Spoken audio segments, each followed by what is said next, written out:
Demek bugungi darsimiz, navbatdagi darsimiz mavzusi demak tasvir san'at xonasini tashkil etish va jihozlash. Demak, bu albatta har bitta fanga kabi tasvir san'atga ham maxsus o'zining xonasi kerak. Demak, bugun o'tkazilgan darsimizning mazmuni demak nimalar? Maktabda tasvir san'at xonasining ahamiyati. Bu qanday ahamiyatga egaligi to'g'risida ko'rib chiqamiz. Tasvir san'atining jihozlari va unga taalluqli bo'lgan huquq qurollari ta'minoti. Ana shu to'g'risida gapiramiz. Mana endi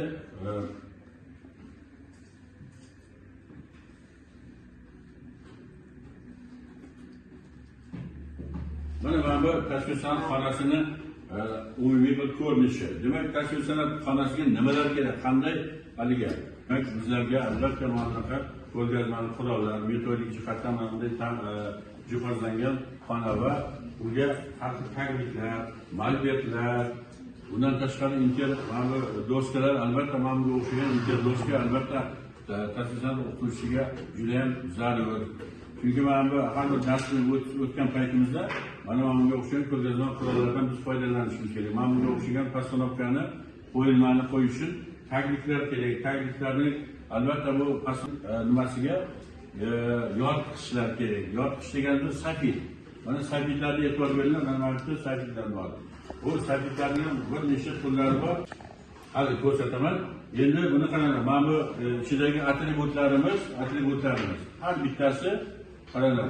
Bu demak maxsus xonaning ichida bir nechta shkaflar bo'lishi kerak. Shkaflarning ichida bitta shkafda demak gipsli rozetkalar turadigan bo'lsa, gipsli har xil geometrik jismlar tursa, keyingilarda har xil uy ro'zg'or buyumlaridan tashimlar bo'lishi mumkin. Bundan tashqari ko'kraklarni olib borish, mana shu tasvir san'at faniga taalluqli bo'lgan bir qator metodik adabiyotlar ham kerak. Adabiyotlarda ham yig'ib, mana o'tgan safar aytdim. Har bir haligi sinfga taalluqli bo'lgan darsliklar, metodik qo'llanmalar, o'shalar hammasi mana shu yerda san'at tarixiga taalluqli bo'lgan, san'atga taalluqli bo'lgan adabiyotlar ham shkafda hammasi jamlangan bo'lishi kerak. Mana bu yerda turibdi, albatta. Endi xonada